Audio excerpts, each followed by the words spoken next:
বিগত 5 দিন থেকে প্রায় 4-5 দিন থেকে আমাদের কাছে বিভিন্ন কমপ্লেইন স্টুডেন্টের তরফ থেকে আসছিল। স্টুডেন্টরা যে সমস্যার সম্মুখীন হচ্ছিল আমাদের যে সিইউটি এক্সাম ইউজি কোর্সগুলোতে অ্যাডমিশন নেওয়ার জন্য অ্যাফিলিয়েটেড কলেজেসের মধ্যে আমাদের ছাত্রদেরকে বিভিন্ন জায়গায় অনেক দূর দূরান্তে ওদের পরীক্ষার সেন্টার যে পড়েছে তা নিয়ে আমাদের এই বরাকের ছাত্ররা বিশেষত খুব বেশি অসুবিধার সম্মুখীন হতে হচ্ছিল।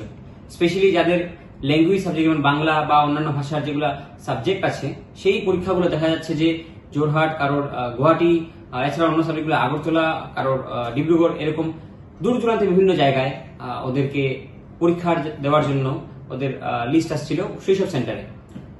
সেই সমস্যা দেখে আমরা লাস্ট 2 থেকে 3 দিন থেকে অ্যাক্টিভলি অথরিটি এবং এনটিএর সঙ্গে যোগাযোগ করার চেষ্টা চালিয়ে যাচ্ছিলাম। আমরা আসাম বিশ্ববিদ্যালয়ের ভাইস চ্যান্সেলর স্যারের কাছে সেই সমস্যাটি আজ তুলে ধরি এবং আমরা ভাইস চ্যান্সেলর স্যারকে আমাদের অসম বিশ্ববিদ্যালয় ছাত্র সংসদের পক্ষ থেকে আমরা একটি মেমোরেন্ডাম জমা করি।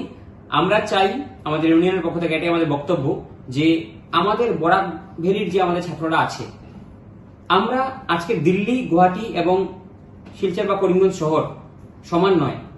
আমাদের যাতায়াতের ব্যবস্থা সব জায়গার মধ্যে সমান নয়। অন্য জায়গায় 500 কিলোমিটার ডিস্টেন্স যে ম্যাটার করে, আমাদের এখানে 50 থেকে 100 কিলোমিটার ডিস্টেন্সেরও পার করে যাওয়াটা অনেক বেশি কষ্টকর ব্যাপার। এবং যে আজকের দিনে এই যে সিচুয়েশন, যেরকম যাতায়াত ব্যবস্থার অবস্থা, তা দেখে আমরা একটাই দাবি করতে পারি, এবং যে যদি এরকম এক্সাম ফেলতেই হয়, কেন আমাদের করিমগঞ্জে, আমাদের হাইলাকান্দিতে, আমাদের শিলচরে আরো বেশি সেন্টার করা হলো না? কেন এই বরাক ভ্যালির ছাত্রদের জন্য বরাক ভ্যালির মধ্যেই সেন্টার সব দেওয়া হলো না? সেটা আমাদের প্রশ্ন।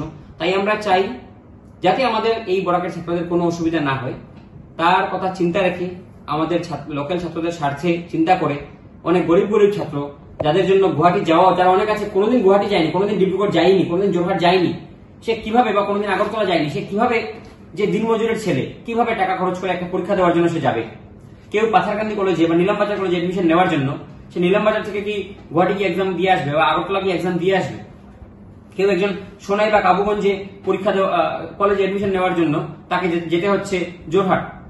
তো সেটা আমরা মনে করি হওয়া উচিত নয়।